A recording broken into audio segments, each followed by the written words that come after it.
Il existe des silences qui crient. Des changements si subtils qu'ils ressemblent à des ombres en fin d'après-midi. Mais pour celui qui aime, aucun détail n'est trop petit. Cette vidéo est une invitation à l'observation pleine de tendresse.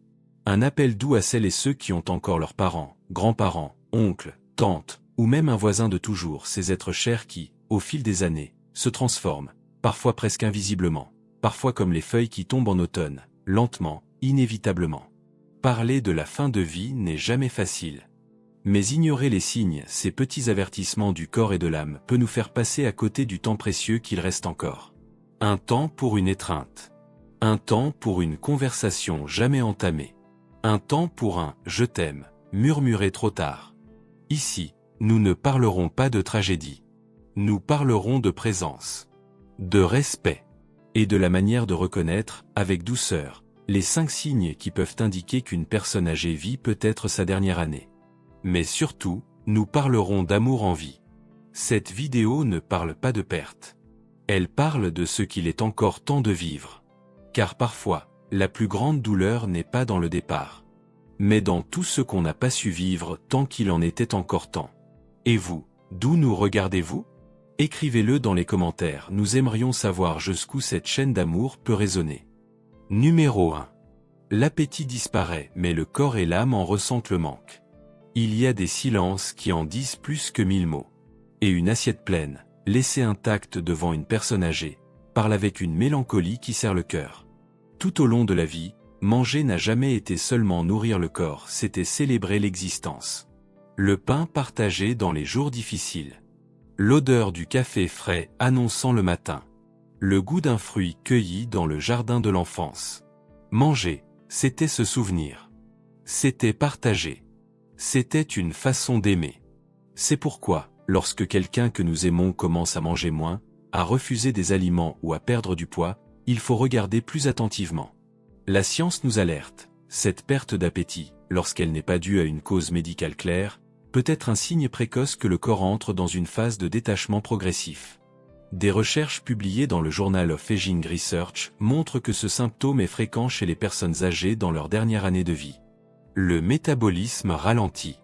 Le goût change. Le plaisir de manger s'efface. Et, étrangement, c'est le désir lui-même qui disparaît. Et pourtant, même lorsque le corps ne réclame plus, l'affection reste essentielle. Il est possible et nécessaire de nourrir autrement. S'asseoir à table avec tendresse. Préparer un plat léger, mais rempli de sens. Écouter, même les silences. Peut-être qu'à ce moment-là, il ne s'agit plus d'apporter des calories, mais d'offrir une présence. Car ce qui soutient un être humain jusqu'à la fin, ne se trouve pas toujours dans l'assiette. Il se trouve dans les yeux qui regardent avec patience. Dans le souvenir évoqué avec douceur. Dans la main qui tient fort, alors que l'appétit s'en va, mais que l'amour reste. Numéro 2. La parole change et le silence commence à crier. Il y a des moments où le silence apaise. Mais parfois, il devient un cri que personne n'entend. Chez les personnes âgées, lorsque les mots commencent à s'éteindre doucement, comme s'ils se retiraient à pas feutrés, ce silence peut annoncer un adieu discret. Ce père qui racontait ses souvenirs avec passion se perd désormais dans ses phrases. Cette grand-mère qui fredonnait doucement en fin d'après-midi ne trouve plus ses mots. Les phrases restent inachevées. Les prénoms s'effacent. Les silences s'allongent. Le regard cherche quelque chose, ou quelqu'un, qui n'est plus là.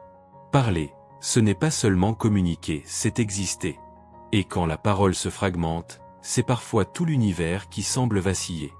Des études publiées dans le Journal of Gerontology et dans The Gerontologist soulignent que les troubles du langage comme la difficulté à former des phrases, à retrouver des mots simples ou à tenir une conversation peuvent être des signes précoces d'un déclin cognitif avancé. Ces signaux discrets apparaissent parfois des mois avant d'autres symptômes physiques plus visibles. Mais ce changement n'est pas seulement biologique. Il est profondément humain. Lorsqu'une personne ne parle plus, peut-être nous dit-elle, dans le silence, qu'elle a besoin d'écoute, pas de questions. De présence, pas d'explication. De tendresse, pas de solution. Même quand les mots s'effacent, l'amour reste. S'il n'y a plus de conversation, qu'il y ait de la compagnie. S'il n'y a plus d'histoire, qu'il y ait des souvenirs. S'il n'y a plus de réponse, qu'il y ait de la douceur. Le toucher d'une main, une chanson familière, la lumière douce d'un après-midi, tout cela parle encore. Console encore. Aime encore. Ne négligez pas ce silence. Il est peut-être un appel discret. Et une chance d'aimer autrement. Plus simplement. Plus pleinement. Numéro 3. L'appétit disparaît, mais l'âme a encore faim. Certains disent que la faim s'en va quand le corps se fatigue. Mais peut-être n'est-ce que le corps. Car l'âme, elle, continue d'avoir faim. Faim d'affection, de présence, de ces petites joies qui tiennent encore dans un simple après-midi. Beaucoup de proches remarquent ce signe. La personne âgée commence à refuser de manger. Elle n'éprouve plus de plaisir à table, elle ne ressent plus l'envie, même face à ses plats préférés, elle les laisse de côté. Ce qui était autrefois un rituel, le café avec du pain beurré, la soupe chaude, l'odeur d'un gâteau devient soudainement lourd, lointain, presque étranger. D'un point de vue médical, c'est un signe à ne pas négliger. Des études publiées dans le Journal of Aging and Health ainsi que dans la Nutrition and Aging Review indiquent que la perte d'appétit peut révéler un ralentissement du métabolisme, des troubles neurologiques, ou l'approche de la fin de vie. Mais au-delà de la biologie, il y a autre chose. Bien souvent, celui qui perd l'appétit ne goûte plus vraiment la vie. Ce n'est pas que la nourriture ait perdu sa saveur, c'est que les émotions ont pâli, et que le palais de l'âme s'est éteint doucement. Dans ces moments-là, plus que d'insister pour qu'il mange, il faut offrir sa présence. Servir non seulement une assiette, mais aussi un regard doux, un souvenir heureux, une conversation calme. Parfois, l'appétit revient avec un parfum oublié, une cuillère d'argent vieillie, ou simplement la présence d'une personne qui, sans souci, car le corps peut refuser la nourriture. Mais l'âme, même fragile, désire encore être nourrie d'attention. Si vous êtes avec nous jusqu'ici, écrivez le numéro 3 dans les commentaires. C'est une façon discrète de dire que vous êtes là et que vous croyez, vous aussi, au pouvoir de la tendresse. Numéro 4. Il commence à trop dormir, mais ce que le corps réclame, en réalité, c'est du repos, de la vie. Au début, ce n'est qu'un léger changement. La personne âgée, autrefois la première à se lever, s'accorde désormais plus de temps sous la couette. Ce petit déjeuner qu'elle prenait en regardant le soleil se lever, a lieu désormais près de midi. Et tout au long de la journée, les siestes se multiplient, comme les feuilles d'automne, calmes, silencieuses, inévitables. On pense d'abord à de la fatigue. Mais, et si le corps, doucement, tentait de dire adieu au monde? Dormir trop, dans ce contexte, n'est pas de la paresse. C'est un signal que l'organisme, épuisé, commence à se retirer lentement, comme on ferme les volets d'une maison à la tombée du jour. Et la science le confirme. Des études publiées dans le Journal of the American Geriatric Society ont montré que la somnolence diurne excessive chez les personnes âgées peut être liée à des changements dans le métabolisme cérébral et la fonction cardiovasculaire. Mais ce que la science ne peut mesurer, c'est ce que ce sommeil dit en silence, le besoin d'amour. Car quand une personne âgée dort plus que d'habitude, elle cherche peut-être à échapper à un fardeau, à la solitude de la maison, à l'absence de ceux qui sont déjà partis, au sentiment de ne plus être utile. Le sommeil devient un refuge, non seulement pour le corps, mais aussi pour l'âme. Et c'est à nous, encore bien éveillés, d'offrir notre présence. Pas pour la tirer de ce sommeil, mais pour que, lorsqu'elle ouvre les yeux, elle aperçoive quelqu'un. Quelqu'un qui lui tient la main. Quelqu'un qui murmure un bonjour doux, mais chargé d'amour. Quelqu'un qui comprend qu'il reste encore du temps. Et là où il y a encore du temps, il y a encore de la tendresse à offrir. La personne âgée qui dort beaucoup cherche peut-être à partir en paix. Mais tant qu'elle ouvre encore les yeux, ne serait-ce qu'un peu, elle est vivante. Et cette vie mérite lumière, chaleur, attention. Si vous êtes encore avec nous, écrivez le numéro 4 dans les commentaires. Cela nous montre que ce message vous touche vraiment. Numéro 5.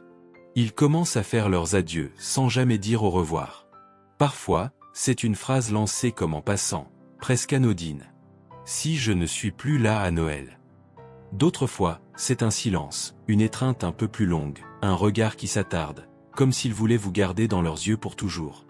Les personnes âgées qui approchent de la fin ne l'annoncent presque jamais clairement. Mais elles laissent des signes. Des signes discrets, silencieux, empreints de paix et d'amour. Elles commencent à mettre de l'ordre dans leurs affaires, non par orgueil, mais par bienveillance. Elles veulent tout laisser prêt, pour vous éviter d'avoir à choisir quoi faire de ce manteau, de cette vieille lettre, de cette bague offerte jadis. Elles offrent les objets qu'elles ont le plus aimés, comme des graines de souvenirs. « J'aimerais que tu gardes ça, ça me ferait plaisir », disent-elles. Et peu à peu, elles deviennent mémoire, avant même le départ.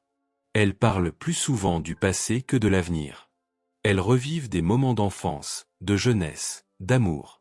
Elles racontent des histoires avec des détails qu'elles n'avaient jamais partagés, non par hasard, mais parce qu'elles sentent que c'est peut-être leur dernière chance de les transmettre.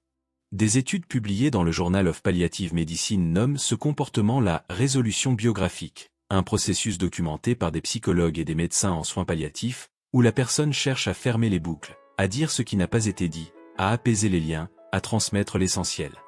L'Organisation mondiale de la santé reconnaît cette étape comme fondamentale dans les soins de fin de vie. Ce n'est pas seulement émotionnel, c'est aussi biologique, neurologique, profondément humain. Elles veulent être rappelées non dans la douleur, mais dans la douceur. Elles souhaitent que l'adieu ne soit pas un mur, mais un pont. Et ce pont, elles le construisent avec des gestes simples, des mots pleins de tendresse, des silences plus éloquents que n'importe quel adieu. Et nous, ceux qui les aimons, que faisons-nous face à cela? Nous les écoutons. Nous les remercions. Nous les serrons fort. Et nous leur disons, va en paix, tu as semé tant d'amour sur ton chemin. Car au fond, ce n'est pas l'absence qui fait le plus mal. C'est ce qu'on n'a pas osé dire, quand il en était encore temps. Si vous êtes avec nous jusqu'ici, écrivez le numéro 5 dans les commentaires. Vos mots peuvent réconforter d'autres cœurs. Si vous êtes arrivé jusqu'ici, prenez un instant pour respirer profondément. Cette vidéo n'a pas été créée pour effrayer, ni pour prédire l'avenir. Elle existe pour nous rappeler que le temps, ce visiteur silencieux, ne fait jamais de pause. Et que l'amour doit se montrer tant qu'il y a des mains à tenir, des yeux à croiser, des voix à écouter. Les signes que nous avons partagés aujourd'hui ne sont pas des sentences. Ce sont des invitations. Des invitations à prendre soin, à être là, à ne pas remettre à demain l'étreinte, l'appel, le je t'aime. Car, au final, ce qui reste vraiment, ce ne sont pas les jours vécus, mais les jours partagés. Si cette vidéo a touché votre cœur, aimez-la, partagez-la et abonnez-vous à la chaîne. Cela nous aide à toucher d'autres familles, à semer plus d'empathie, de douceur, de conscience. Et dites-nous en commentaire. D'où est-ce que vous nous regardez? Nous aimerions savoir d'où nous parvient ce regard si généreux. Les études mentionnées dans cette vidéo sont listées dans la description, pour ceux qui souhaitent aller plus loin. Avec toute notre bienveillance. Santé et vigueur pour soulager toute douleur.